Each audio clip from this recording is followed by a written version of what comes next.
importância da água, aonde ela se encontra em todas as partes do planeta Terra e nos seres vivos. A gente conversou bastante sobre isso.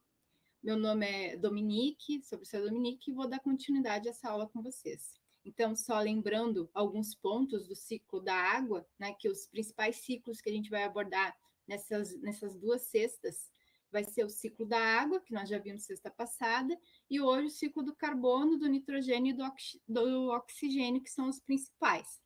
Vocês estão me ouvindo bem? Está claro? Conseguem me ouvir bem? Não está trancando? Ah, beleza, então. Então, só lembrando sobre o ciclo biogeoquímico, o que é um ciclo biogeoquímico, pessoal? Que nem a gente tinha falado, bio é vida, geo é o espaço físico, é a parte da litosfera, hidrosfera, atmosfera, são a parte física do planeta Terra. E químicos são os elementos químicos, hidrogênio, oxigênio, carbono, nitrogênio. Então, o que o ciclo, o que a palavra biogeoquímico quer dizer? Quer dizer que os elementos químicos que vão circular pelos seres vivos, biovida, e pelas partes do planeta Terra, que é a litosfera, a hidrosfera e a atmosfera. Então, uma das coisas que eu não abordei na aula passada, e que eu acabei passando direto, mas eu acho importante, é sobre a questão da concentração de água no nosso organismo, no ser humano. Vocês acreditam que a concentração de água, por exemplo, ela é aproximadamente 75% da constituição do corpo humano é constituído pela água. Vocês acreditam que essa concentração ela muda conforme nós vamos envelhecendo? Por exemplo, uma pessoa de 60 anos tem a mesma quantidade de água de uma pessoa de 30 e a mesma de uma pessoa com um bebê? Bom, o que a gente sabe? A gente sabe que isso vai se modificando. O nosso metabolismo, quando nós vamos envelhecendo, ele vai diminuindo. Atividades, células vão morrendo, a atividade celular vai diminuindo. E como nós vimos a importância da água aquele dia, a água é responsável pelo transporte de substâncias, pela temperatura corporal. E conforme as células vão morrendo, provavelmente a quantidade de água também vai desaparecendo do corpo, conforme a gente vai envelhecendo. Então, o bebê tem uma concentração de água bem maior do que uma pessoa de 50 anos, porque o bebê está em fase de crescimento. Então, as células estão trabalhando muito em grande quantidade, precisam de muita água no corpo. Então, por exemplo, se vir uma prova, um pega-ratão dizendo que a concentração de água se mantém durante as idades, durante o período de crescimento e desenvolvimento e envelhecimento, não. Ela vai diminuindo conforme a gente vai envelhecendo, certo, pessoal? E lembrando um pouco sobre a questão do ciclo da água, que é constituído num pequeno ciclo, que o pequeno ciclo ele não participa os seres vivos dessa ciclagem de água, só vai na questão da evaporação, condensação e precipitação, e o grande ciclo da água, que há a participação dos seres vivos. Então, mostra a circulação dessa água, a forma que os seres vivos liberam essa água para o ambiente, como eles absorvem essa água, e essa ciclagem entre ambiente e seres vivos. Então, o grande ciclo da água mostra isso, que nem nós vimos na aula passada. E então, agora começando um assunto novo, que é o ciclo biogeoquímico do carbono. Bom, o carbono, ele é uma molécula importantíssima. Ela forma o esqueleto da vida, como nós dizemos, porque o carbono ele está presente no corpo dos seres vivos, formando moléculas importantíssimas.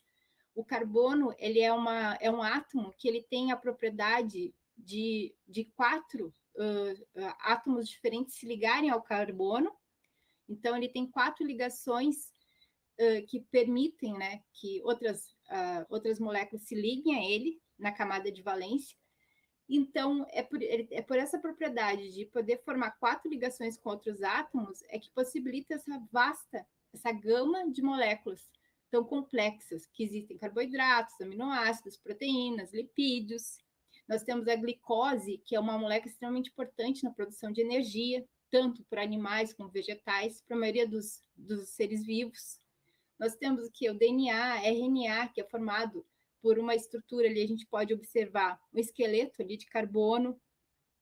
A queratina, que é responsável pela formação de ossos, a estrutura do nosso cabelo, é a estrutura, o esqueleto de carbono. A quitina, que forma o exoesqueleto de artrópodes, também é um exemplo de uma molécula que é formada pelos carbonos.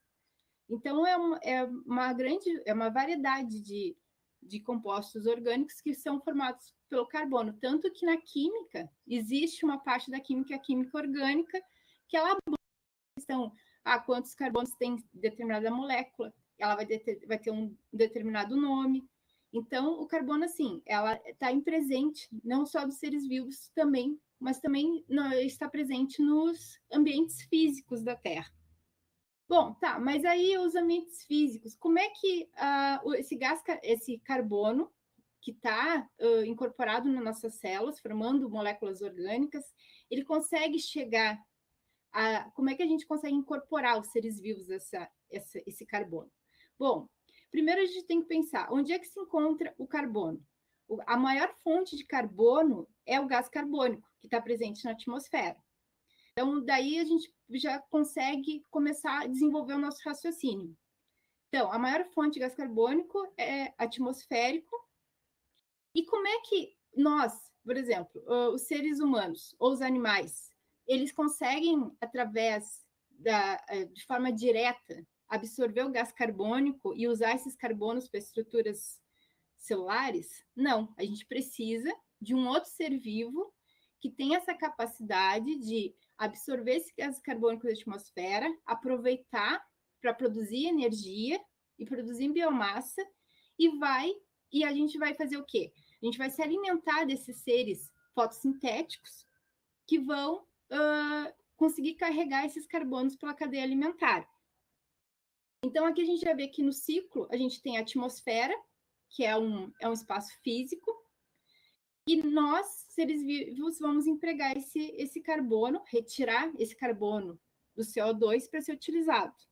Então, é uma passagem dos átomos de carbono, do gás carbônico, para moléculas que vão constituir as substâncias orgânicas dos seres vivos e vice-versa, porque a gente vai trocando.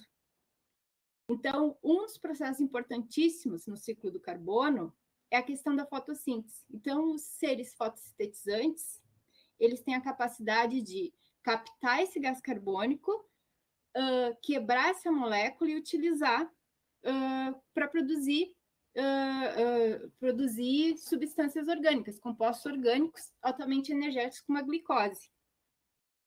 E como é que esse carbono é passado? Então, aqui a gente tem uma cadeia alimentar, para ter uma ideia que nós temos um produtor que faz fotossíntese, que capta esse gás carbônico, e vem aqui um consumidor primário que se alimenta desse produtor.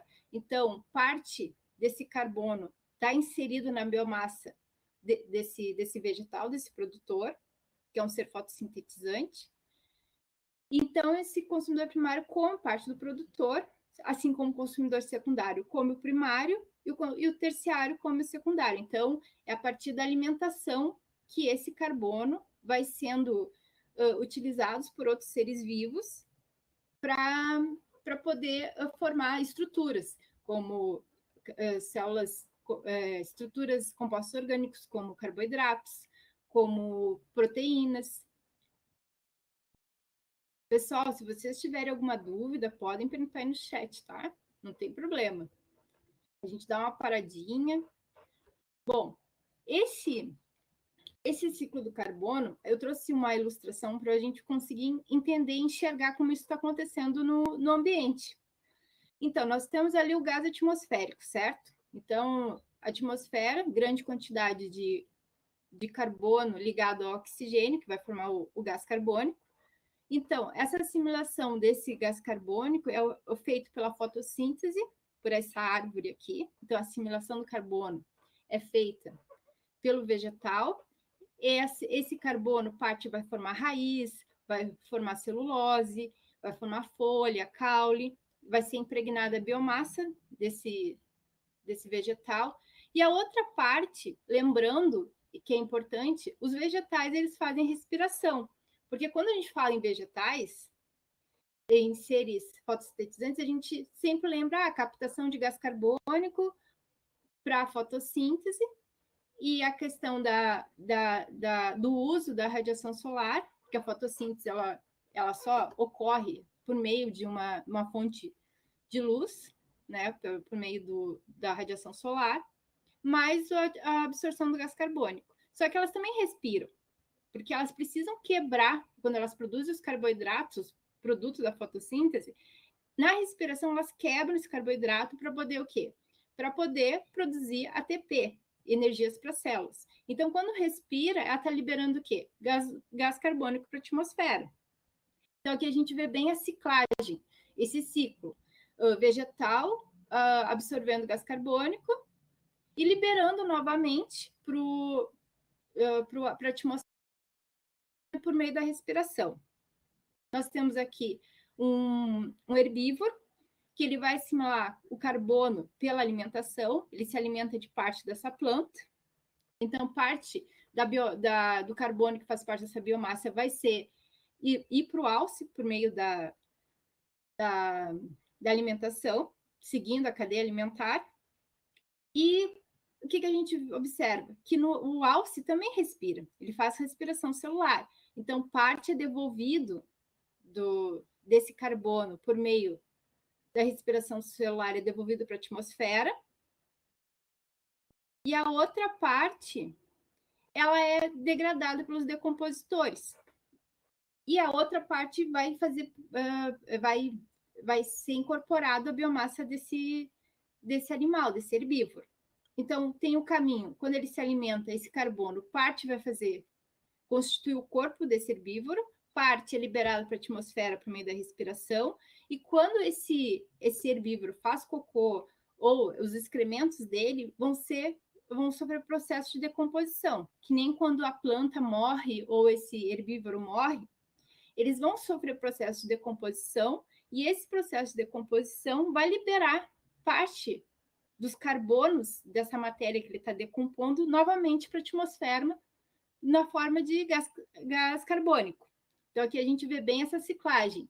Entra no ser vivo, participa, vai fazer parte da biomassa desse indivíduo, outra parte é liberada por meio da respiração e volta para a atmosfera.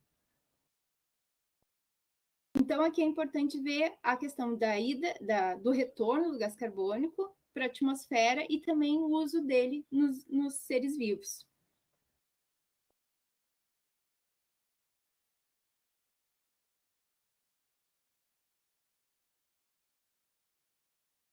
Bom, ali nós vimos uma ilustração que ela demonstra o quê? Voltando ali, ela demonstra de forma na natureza, sem atividade humana, né? Porque aqui é a forma natural de liberação de gás carbônico e esse uso do gás carbônico, que leva carbono para da biosfera.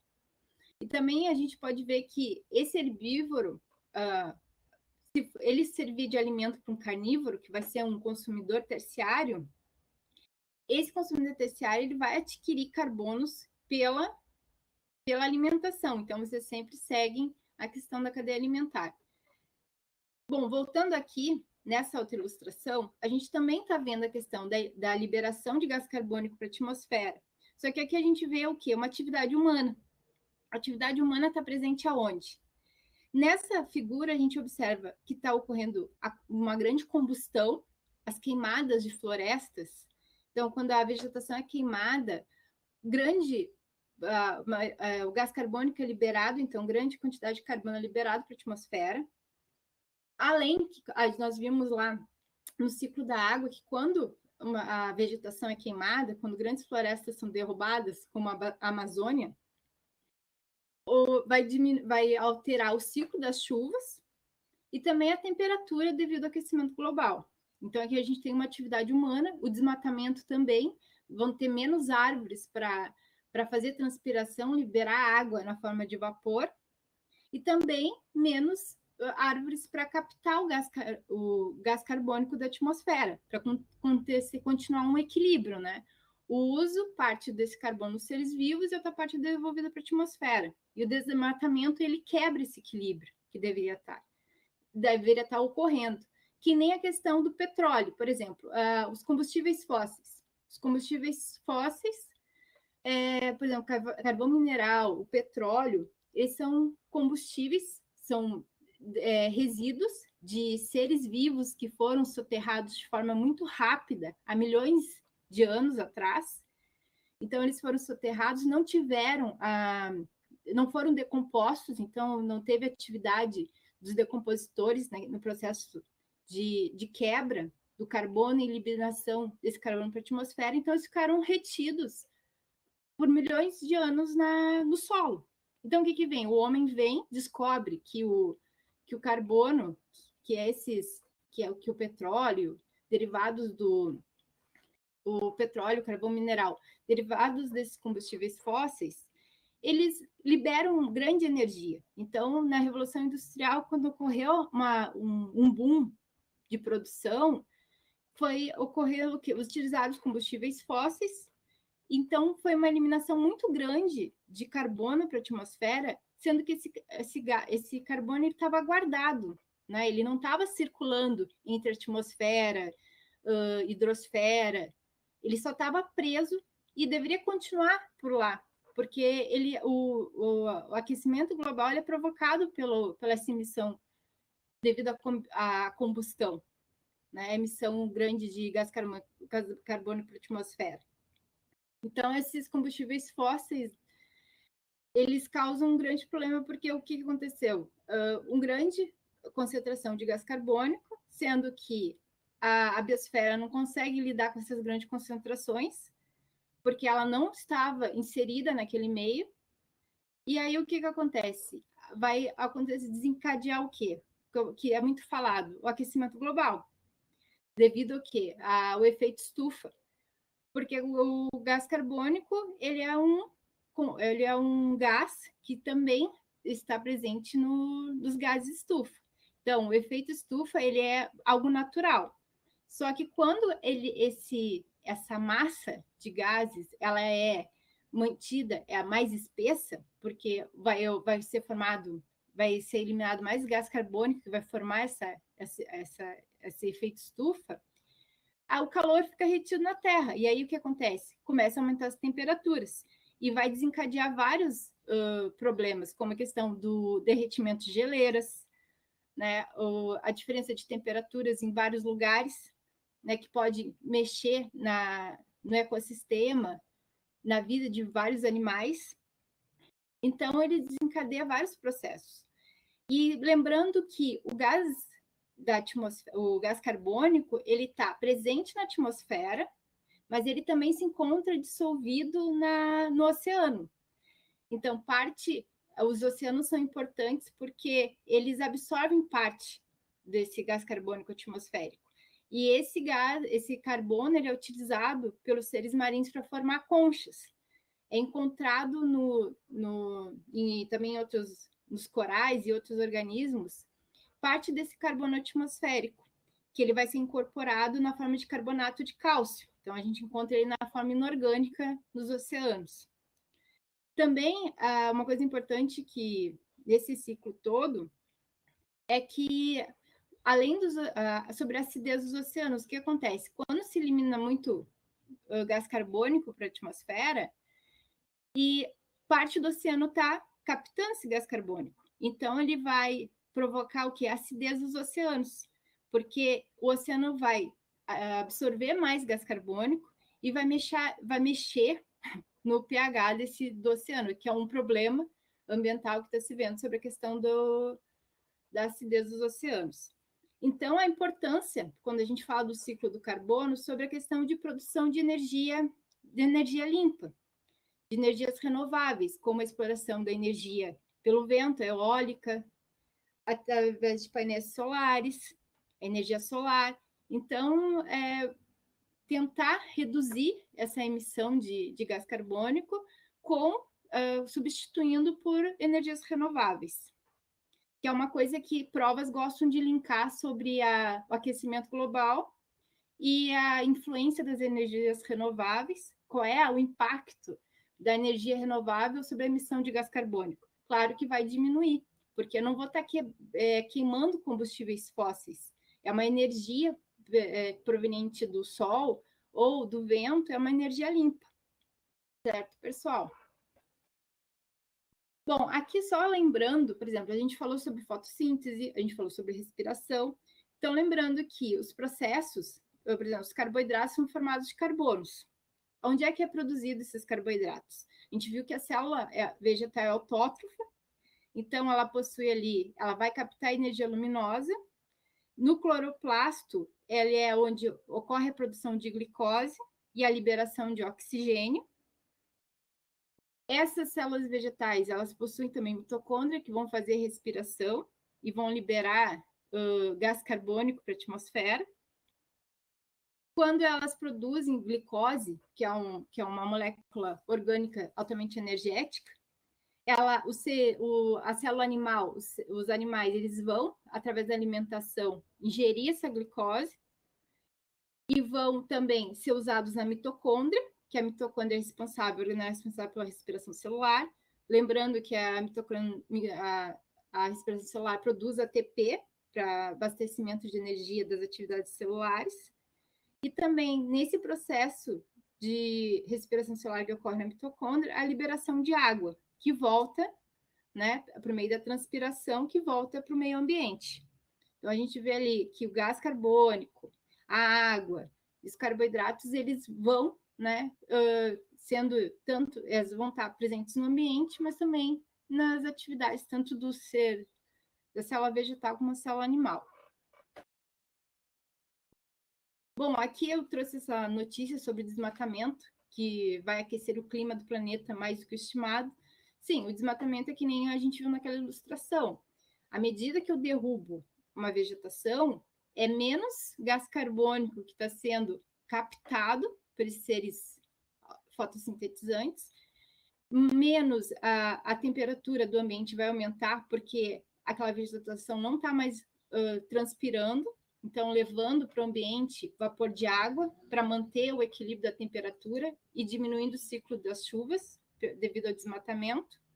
E também a questão que quando se queima um vegetal, eu estou liberando gás carbônico para a atmosfera, é um processo de combustão, e aquele carbono que estava formando aquele vegetal está sendo liberado novamente para a atmosfera. Bom, o ciclo do oxigênio, ele é bem simples. Quando a gente fala do ciclo do oxigênio, a gente lembra principalmente sobre a questão da respiração e da fotossíntese. Por quê? Porque a gente vai ver que no ciclo do oxigênio, a gente está falando sobre os átomos de oxigênio, eles vão estar presentes na água, né? H2O, nós temos um átomo de oxigênio, O2 são 2 átomos de oxigênio, então, na forma gasosa na atmosfera. O CO2, o gás carbônico atmosférico, ele possui molécula de oxigênio, átomos de oxigênio. Então, a gente vê que a respiração dos animais e dos vegetais, eles vão fazer o quê? Eles vão absorver o oxigênio da atmosfera e vão liberar gás carbônico. A fotossíntese faz o quê? Graças à fotossíntese, ela consegue regular os níveis de oxigênio e gás carbônico na atmosfera, porque ela vai fazer o quê? Ela vai consumir o gás carbônico e liberar o quê? O oxigênio. Então, a gente vê que as moléculas de oxigênio estão circulando por todas as atividades metabólicas dos seres vivos. Essas moléculas de oxigênio vão estar incorporadas no vegetal e no animal, e outra parte vão estar na atmosfera, ou na água líquida, que é H2O, ou no solo, então nos ambientes físicos da Terra. Bom, aqui sobre a questão da camada de ozônio, né? O ozônio é formado por 3 átomos de oxigênio. Então, a camada de ozônio não tem como não falar sobre, quando se fala em oxigênio, lembrar sobre a questão da camada de ozônio, que ela é importantíssima para o planeta Terra. Ela é um tipo de um filtro solar, um protetor solar que ela impede a radiação ultravioleta, o UVB, passar diretamente para o planeta Terra, é uma proteção para os seres vivos. E quando está em excesso, ela vai provocar câncer de pele, desequilíbrio de ecossistemas, problemas de visão. Então, a molécula de oxigênio, ela tá envolvida na formação dessa camada de ozônio. E aqui a gente vê que como é que é formado? O ozônio, eles são 3 moléculas, 3 átomos de oxigênio. Então, ele é formado pela união de átomos de oxigênio, formando o ozônio. Só que uma coisa, normalmente, na atmosfera, ocorre destruição desse ozônio e formação de novo ozônio. Então, a maioria das vezes ele está se formando e se destruindo, se formando e se destruindo. Qual é o problema? Agora, há muitos anos atrás, ocorreu a questão de que, para variar a atividade humana, estava liberando muitos gases que estavam quebrando o ozônio lá na estratosfera, e como CFCs, clorofluorcarbono, eles chegavam na parte da camada de ozônio e destruíam o ozônio, porque eles roubavam um oxigênio desse ozônio. Então, e aí ele se formava gás oxigênio. Então, teve uma preocupação devido fizeram uma pesquisa e viram que teve um aumento da radiação UVB, pesquisaram e viram que são substâncias que nós estávamos utilizando, os aerosóis, e estava destruindo essa camada de ozônio. Então, foi formado um protocolo de Montreal, que é um tipo de um acordo, né, entre vários países para diminuir a emissão desses gases que destroem a camada de ozônio. Esse protocolo de Montreal ele entrou em vigor em 1989, o Brasil entrou em 1990 nesse acordo, visando, né, a volta, né, para manter essa camada de ozônio na espessura que estava. Os lugares que são mais afetados é a Antártica, que lá está bem fina essa camada de ozônio. Então, a passagem de raios ultravioleta do tipo B está muito grande. Então, a perspectiva deles é que daqui a uns 10, 15 anos volte, né, a camada de ozônio a ter uma espessura novamente normal na Antártica. Bom, e o ciclo biogeoquímico do nitrogênio? Né? Esse é o nosso último ciclo. Ele cai bastante em prova, o pessoal gosta muito de falar do ciclo biogeoquímico do nitrogênio, que nem o do gás carbônico, porque o gás carbônico dá para linkar com vários problemas ambientais, porque a maioria deles geram uma grande quantidade de gás carbônico para a atmosfera. Então, as provas elas tentam te trazer um problema ambiental, como queimadas, desmatamento, ou vão perguntar para você se vocês sabem identificar qual é o ciclo que está aquele problema ambiental, que nem a questão da poluição das águas, que está inserido, é um problema dentro do ciclo da água. E também vão perguntar para você sobre a questão, o ciclo do carbono. Quais são as energias renováveis que podem diminuir essa emissão de carbono que provoca o aumento do efeito estufa e consequência do aumento do aquecimento global. Então, vocês têm que saber linkar essas informações. Que nem o ciclo biogeoquímico do nitrogênio. O ciclo biogeoquímico do nitrogênio também é importantíssimo, porque a gente viu que o ciclo do carbono, a maioria das nossas moléculas orgânicas, dos seres vivos, constitui esqueletos de carbono. O oxigênio, ele está presente nós necessitamos de oxigênio. Os seres vivos a maioria dos seres vivos, né, que fazem respiração aeróbica, eles necessitam de oxigênio, e ele está presente em várias partes da parte do espaço físico, né? Água, solo, atmosfera. E o nitrogênio, ele também é muito importante. Por quê? Por causa que a atmosfera, ela contém, nós estamos num mar de nitrogênio gasoso. Então, a gente está inserido na atmosfera, 78% da atmosfera é constituído de nitrogênio gasoso, certo? Então, esse nitrogênio, ele está presente na litosfera,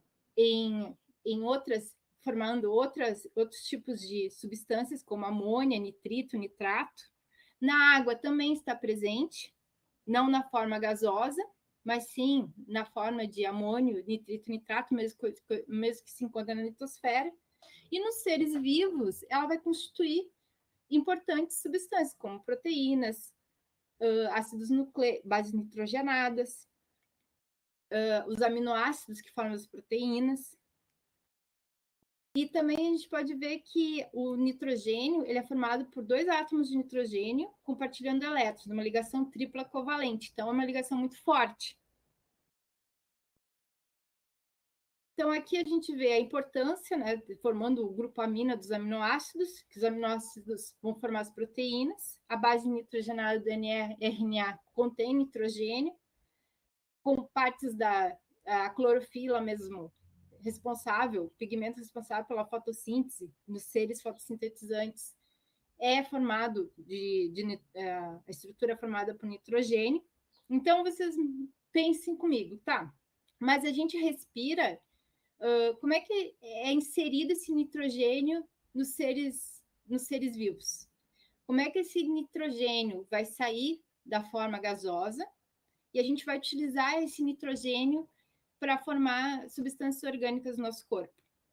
Então, os animais, eles conseguem absorver o nitrogênio gasoso, pensem comigo, que nem na nossa respiração. A respiração dos animais. A gente absorve o quê? Oxigênio e inspira gás carbônico. Expira gás carbônico. E o nitrogênio, como é que ele chega até os animais? É um processo direto? Eu respiro nitrogênio gasoso? Uma boa pergunta, né? Bom, nós não, mesmo estando inserido uma grande quantidade de nitrogênio gasoso na atmosfera, os animais eles não conseguem aproveitar esse nitrogênio gasoso direto e ser absorvido e formar moléculas na minha biomassa. Então, o que acontece? A gente precisa de um atravessador, um organismo, micro-organismo, que pegue esse nitrogênio gasoso, consiga utilizá-lo e chegue numa forma que possa ser utilizado para nós, seres vivos, os animais, por exemplo, os vegetais. Então, como é que isso pode acontecer? Bom, nós temos a participação de micro-organismos importantíssimos no ciclo do nitrogênio, porque eles que têm a capacidade de absorver o nitrogênio gasoso e transformá-lo numa forma que seja utilizável pelas plantas e pelos seres vivos. Então, o ciclo do nitrogênio tem bactérias, né, cianobactérias, fungos fixadores de nitrogênio, que vão converter o nitrogênio gasoso em amônio. Só que antes, o ciclo do nitrogênio é dividido em 3 etapas. A primeira, que eu tenho que captar esse nitrogênio gasoso e fixar ele e converter ele em amônia, que a gente diz que é a fixação, é a etapa de fixação. A nitrificação, que é um outro processo que vai pegar a amônia, depois que ela passa pelo processo de fixação, ocorre a formação de amônia. Essa amônia, ela vai ter que passar por processos por meio de bactérias fixadoras de nitrogênio, como as nitrosomonas e nitrobacter, que vão ir oxidando a amônia até ela formar nitrato. Então, a nitrificação é formada por 2 etapas, a nitrosação e a nitratação. Então, aí tem a desnitrificação, que é o retorno, né, desse nitrogênio que estava inserido nos compostos orgânicos dos seres vivos, transformado em gás nitrogênio e levado para a atmosfera novamente. Então, é o retorno desse nitrogênio na forma de gás para a atmosfera. Então, a gente pode ver aqui, ó, que um processo depende do outro, né? Precisa ocorrer a fixação, depois a nitrificação e depois a desnitrificação, que vai ser liberada novamente para a atmosfera o nitrogênio. A fixação existe em 2 tipos, a biológica, a física e a industrial. Então, não se assustem com esse esquema, eu sei que está cheio de setas, mas ele é bem simples, porque a gente precisa enxergar o processo, o início, né, desse nitrogênio entrando no solo, na litosfera, sendo fixado. Então, me acompanhe. Nós temos aqui o nitrogênio atmosférico, N2. Quando eu falei fixação física nesse nitrogênio, quer dizer que atividades como atividade vulcânica, atividade de descargas elétricas por meio de relâmpagos, eles podem converter o nitrogênio gasoso em amônia, mas essas quantidades são muito poucas, então não são muito relevantes para o uso para abastecer de nitrogênio os seres vivos. Então, os relâmpagos de atividade vulcânica são, no caso, a fixação física. Temos a fixação industrial, que é a produção de fertilizantes, as indústrias de fertilizantes que produzem nitratos para conseguir colocar em plantações, para adubar as plantas, né, porque as plantas elas exigem uma grande quantidade de nitrogênio para formar suas estruturas. Então, tem a fixação industrial aqui, que também libera, que é de forma sintética, que vai produzir vai transformar o nitrogênio em nitratos. Então, aqui temos a fixação física, a fixação industrial. E a fixação biológica, que é feita por meio de micro-organismos, por bactérias, cianobactérias e fungos. Esse processo aqui de fixação, nós temos a primeira fixação aqui, que é por fixação do nitrogênio por bactérias do solo. Então, ele vai captar aquele nitrogênio atmosférico, as bactérias que estão ali no solo. Elas vão usar aquele nitrogênio para suas reações químicas, para produzir energia. Aqui a gente está falando de bactérias quimiosintetizantes. Então, a gente está dizendo que elas fazem a quimiossíntese, então elas obtêm energia pela quebra de ligações químicas, reações químicas. Então, elas usam esse nitrogênio gasoso para produzir energia, formar energia, porque tem os seres fotossíntese que eles dependem de luz para produzir carboidratos, energia. Os quimiosintetizantes, eles necessitam de um elemento químico. Então, eles vão captar esse nitrogênio gasoso, usam nitrogênio, produzem energia para elas e vão liberar esse nitrogênio na forma de amônio. Bom, então, o primeiro processo de fixação. Tem outro caminho de fixação também que é bem interessante, que é quando existe uma fixação de nitrogênio por bactérias associadas a raízes de plantas, formando esses nódulos aqui que nós estamos observando. Então, essas bactérias, elas se associam às plantas, a gente está falando de vocês lembram que a gente viu com o professor Daniel sobre as relações ecológicas? Então, a gente está vendo aqui uma relação de mutualismo, né? A bactéria que associa a um vegetal, sendo que essas bactérias fixadoras de nitrogênio, por exemplo, os Rhizobium, é um tipo de uma bactéria que ela vai nodular a planta de vegetal, vai formar nódulos nas suas raízes, ela vai captar esse nitrogênio gasoso que a planta não consegue diretamente absorver para ser usado por ela. Então, essa bactéria utiliza, transforma esse nitrogênio numa forma que ela possa ser utilizada na forma de amônia. E aí essa planta, ela vai receber o quê? Ela vai receber dessa bactéria as substâncias nitrogenadas que ela necessita, e ao mesmo tempo essa bactéria recebe desse vegetal um ambiente, né? Um ambiente para poder viver e sobreviver e nutrientes das suas raízes. Então não ocorre prejuízo para nenhum dos dois seres que estão associados entre si. Então aqui é um outro modo de fixação de nitrogênio, que é a associação de bactérias com raízes de plantas. Temos as plantas leguminosas que elas têm essa associação, elas têm uma rica quantidade de nitrogênio por causa dessa associação que elas fazem, as plantas leguminosas, que vai ocorrer a transformação de amônio. Tem também o quê? Aí, por exemplo, além disso, essa amônia, por exemplo, as bactérias fixadoras livres, as bactérias livres do solo fixadoras de nitrogênio, transformam em amônia e liberam essa amônia no solo. Parte também da amônia pode ser liberado através das plantas e dessa associação com as bactérias, e é transformado em amônia. O que acontece aqui? A amônia, ela é pouco utilizada por a maioria dos vegetais. Então, ela precisa ser transformada, né? Ela está aqui no solo, ela precisa ser transformada para ser utilizada para a maioria dos seres vivos, dos seres vegetais, né? Estamos falando de plantas. Então, a amônia, ela vai fazer o quê? Vai ter um grupo, ela vai passar um processo de nitrificação no solo. Então, esse processo de nitrificação, como nós vimos, engloba 2 subprocessos, a nitrosação e a nitratação. Cada subprocesso é um grupo de bactérias diferentes que fazem parte. Vamos dizer, as bactérias aqui nitrosomonas, elas é um alimento, a amônia para elas. Então, elas vão lá, pegam essa amônia do solo, que foi fixada para os outros seres vivos, como a gente viu no início. Ela utiliza essa amônia, usa nas suas reações metabólicas, produz sua energia para se manter viva e vai eliminar nitrito no solo.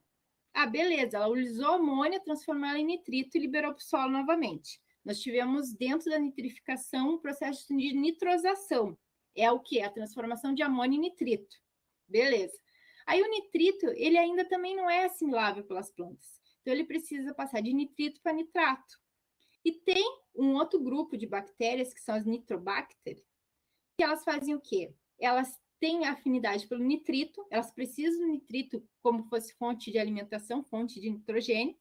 Então, elas vão lá, pegam o nitrito, fazem suas reações químicas, produzem energia para elas e transformam esse nitrito em nitrato. Perfeito. O bom do nitrato é que ele é assimilável e ele se dissolve bem em água.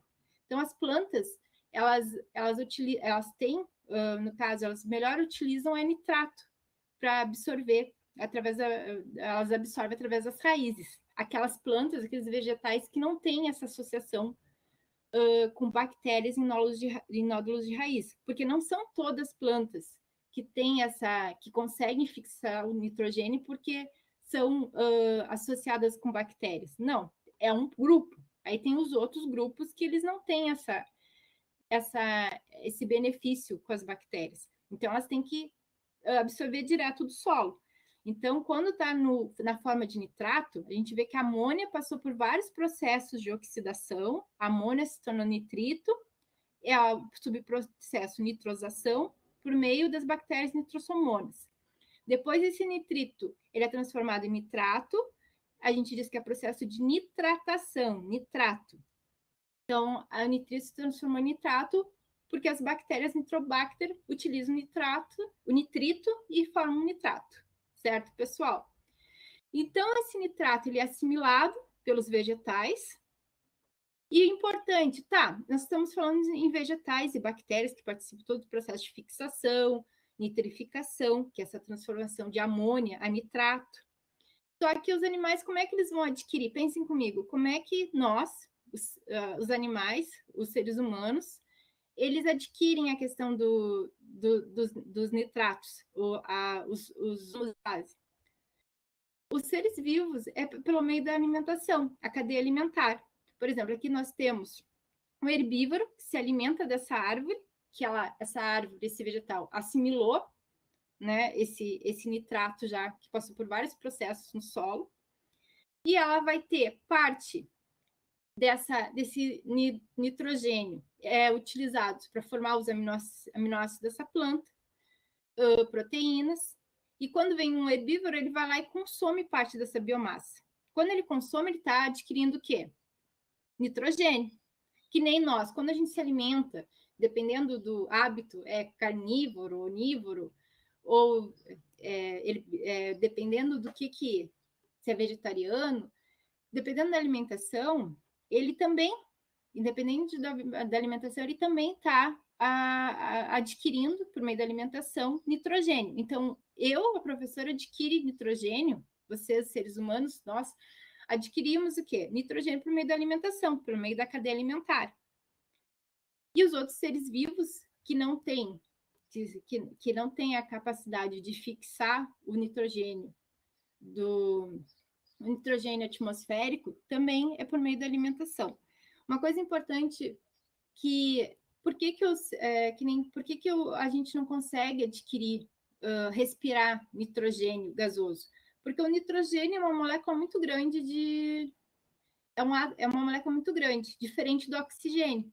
O oxigênio, os seres humanos conseguem, na respiração, ela passa, o tamanho dela permite ser trabalhada nos alvéolos pulmonares, daquela parte de trocas gasosas, e o nitrogênio gasoso não, ela é uma molécula muito grande, então a gente não consegue respirar ela. A gente precisa que ela seja oxidada por meio desses passos biológicos que a gente viu, e ser a gente a consumir ela na alimentação.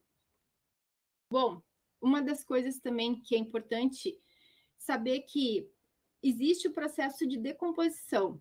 Esse processo de decomposição, a decomposição é feita por fungos e bactérias. Quando ocorre essa decomposição, essa morte dos animais, esse nitrogênio que fazia parte ali das moléculas orgânicas, elas vão ser degradadas por fungos e bactérias, decompostas, né?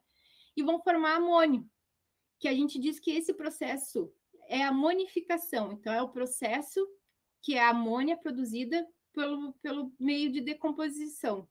Então, tanto os excretas como urina, ácido úrico, as nossas células produz muito amônia, né? Que é um dos... faz parte do... é produzido durante o metabolismo celular. Então, quando ocorre essa decomposição, vai formar amônia, e a gente chama de amonificação, é um outro processo dentro do ciclo do nitrogênio. Então, todo aquele produto da decomposição, né, que seja urina, fezes, ou a morte de vegetais e animais que vão ser decompostos no solo, vão se transformar parte em amônio, e a gente chama que é amonificação, certo, pessoal? Uma das coisas também que estava dentro ali que é a terceira etapa, é a desnitrificação. Tá, então a gente falou de fixação desse nitrogênio. Agora nós vamos falar a gente falou sobre a transformação, a oxidação do amônia até nitrato, para ser melhor assimilado pelos vegetais. Só que também existe um processo de desnitrificação, que é através das bactérias pseudomonas. É outro grupo de bactérias. Então, essas bactérias vão lá, se aproveitam tanto do nitrato como da amônia, e elas utilizam isso também para suas reações químicas, produzem energia e vão lá e liberar esse nitrogênio na forma de nitrogênio gasoso. Então, ele retorna à atmosfera por meio dessas bactérias, as pseudomonas, que estão envolvidas no processo de desnitrificação. Então, ela vai lá, quebra a molécula de nitrato, amônia, e libera o nitrogênio gasoso para a atmosfera. Certo, pessoal? Então, aqui a gente tem o processo de desnitrificação. Então, vendo bem que os processos de transformação e essa oxidação do nitrogênio para ser aproveitado pelos seres vivos, pelos outros seres vivos, o caminho deles é principalmente tem a participação importante das bactérias. Então, a gente vê que tem bactérias, um grupo de bactérias que vão estar envolvidas na fixação, outro grupo estão transformando amônia em nitrito, que são as nitrosomonas, as nitrobacter de nitrito a nitrato, e as pseudomonas que participam da liberação desse nitrogênio para a atmosfera. Então, a gente sempre tem que saber identificar assim, as etapas do ciclo do nitrogênio. Aqui eu trago para vocês a questão da gente poder observar o rizóbio, que são as bactérias fixadoras de nitrogênio, ela forma esses nódulos quando elas estão nas plantas leguminosas, quando elas são associadas às plantas leguminosas, e aumentam a fixação de nitrogênio, trazendo benefício para o vegetal e também para a bactéria. Então, a gente vê que ela é uma característica de plantas leguminosas. Aqui são raízes de soja, formando esses nódulos. Então, a bactéria vai lá nos capilares da raiz, começa a se proliferar e ocorre o crescimento populacional dessas bactérias, formando esses nódulos aqui, que ajudam na fixação do nitrogênio. Aqui é uma cianobactéria, né, que ela está presente, ela também faz essa associação, esse mutualismo com a Pteridófita aquática azola. Então, aqui nós temos a Nabaena azola, que é a cianobactéria fixadora de nitrogênio. Ela é muito usada nos arrozais, principalmente na Ásia, ela sempre está nas plantações de arroz irrigado, porque ela ajuda o quê? Na fixação do nitrogênio do solo. Então, como ela tem essa associação com as bactérias fixadoras de nitrogênio, elas são fonte de nitrogênio para os arrozais. Aqui nós temos a adubação verde, que ela é importante, que ela é uma alternativa para não precisar usar os adubos industriais, né, os fertilizantes. Nós temos a rotação de cultura, que ela é uma prática onde é plantado milho em uma estação e a soja na outra. A soja é um exemplo de uma leguminosa, ela tem grande capacidade de fixar nitrogênio, porque está associada à bactéria Rhizobia. Então, num período, se planta soja, na safra. E numa outra safra, ela vai ser plantado milho. Então, dependendo, são diferentes períodos. Um momento se planta soja, alterna com milho.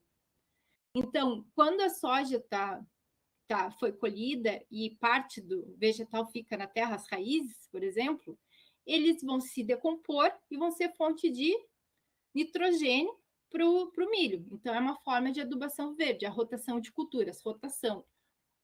Uma safra milho, na outra safra soja. O benefício para o agricultor é qual? Quais são os benefícios da adubação verde? O agricultor vai economizar no adubo, vai ganhar uma nova colheita, né? E não vai plantar só um tipo de cultura, e preserva o ambiente, por causa que é uma adubação natural. E o sistema de cultivo em consórcio é que são vários corredores com diferentes culturas, né? Uma cultura pode ser milho, a outra cultura pode ser soja, seria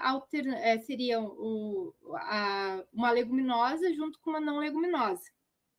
E a leguminosa vai servir como uma fonte de nitrogênio para a não leguminosa. Uma das coisas que é importante saber é que quando ocorre, por exemplo, um aumento de uso de adubação industrial, então a liberação de muito nitrato para uma plantação, no caso em quantidade muito grande, que aquela cultura não absorve todo aquele nitrato, a gente tem um tipo de uma poluição de lagos. Por quê? Por causa que quando vem as chuvas, a chuva lava aquele nitrato do solo presente naquela cultura e carrega ela para lagos. Então, o que a gente vai ter? A gente vai ter em corpos d'água, lagos e rios, uma grande quantidade de matéria orgânica. Então, vai ocorrer o quê? A gente diz que é um processo de eutrofização. Então, vai ser a poluição da água por causa da quantidade elevada de nitratos. Lembrando que a eutrofização vai matar vários animais, por causa que ocorre uma proliferação de algas, então vai ocorrer muito consumo de oxigênio naquela água e vai faltar oxigênio para todos aqueles seres aquáticos. Lembrando uma coisa que eu não falei para vocês, mas é bom vocês terem noção, nesse ciclo aqui ele é terrestre, nessa ilustração ela é terrestre, mas no ambiente marinho o processo é igual.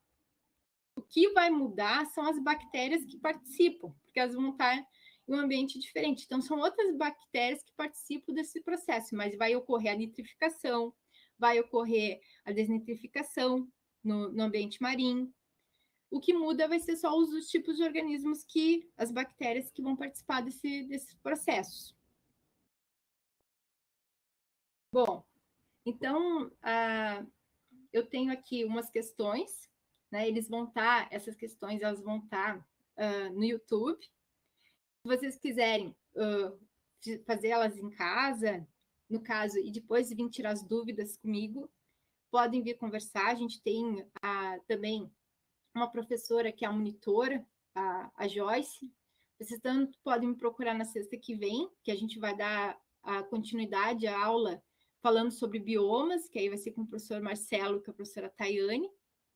E só vou fazer essa questão com vocês, mas tem mais 3. Então, essa questão aqui é sobre o ciclo do nitrogênio. Então, vamos lá. Uma grande virada na moderna história da agricultura ocorreu depois da Segunda Guerra Mundial. Após a guerra, os governos haviam se deparado com um enorme acidente de nitrato de amônio, ingrediente usado na fabricação de explosivos. A partir daí, as fábricas de munição foram adaptadas para começar a produzir fertilizantes, tendo como componente principal os nitratos. Bom, os nitratos. No ciclo natural do nitrogênio, o equivalente ao principal componente desses fertilizantes industriais é produzido na etapa de... Tá, então, no ciclo natural do nitrogênio, o enunciado está falando o quê? Qual é o equivalente ao principal componente desses fertilizantes? Ali diz no texto, os nitratos, né? Os nitratos a gente viu o quê? Que na nitrificação, para formar nitrato, temos um processo de nitrito a nitrato, que passa pelo... A nitrificação passa por duas etapas, certo? Então, ele está falando qual é a etapa dentro do ciclo nitrogênio, dentro da nitrificação, que vai formar de nitrito a nitrato. Primeira, a nitratação ela transforma o quê? O nitrito em nitrato. Então, a gente já é a resposta certa. Não seria a nitrosação, por quê? A nitrosação ela é um processo dentro da nitrificação, mas ela vai passar amônia a nitrito. E nós estamos falando ali de nitrato. A amonificação, nós vimos, a amonificação ela é o produto da decomposição. Então, quando se forma amônia, a partir da decomposição feita por fungos e bactérias, temos uma produção de amônia, que a gente diz que é a amonificação. A desnitrificação nós vimos que não pode ser, porque a desnitrificação ela não está formando nitrato. Ela está fazendo o quê? Liberando nitrogênio gasoso para a atmosfera. Então, ela utiliza tanto nitrato como amônio, algum componente que tem nitrogênio, utiliza para suas reações e libera o nitrogênio na forma de gás. Então, não seria desnitrificação. E fixação biológica do nitrogênio não é, porque a fixação biológica do nitrogênio é a primeira etapa que está ocorrendo o quê? É o nitrogênio atmosférico que está sendo fixado para ser utilizado ali pelos seres vivos da litosfera. Então, seria a resposta A, nitratação. Então, pessoal, eu digo, qualquer dúvida, vocês podem perguntar no chat. A nossa aula já está chegando já no fim. Qualquer dúvida sobre o ciclo do carbono, oxigênio, nitrogênio, vocês podem vir falar conosco, com o nosso grupo da biologia, podem vir nos procurar. E é isso, se vocês têm alguma dúvida, vocês podem perguntar no chat, que a gente ainda tem alguns minutos. Então é isso, galera. Se a Débora quiser já terminar de gravar, pode já encerrar, Débora.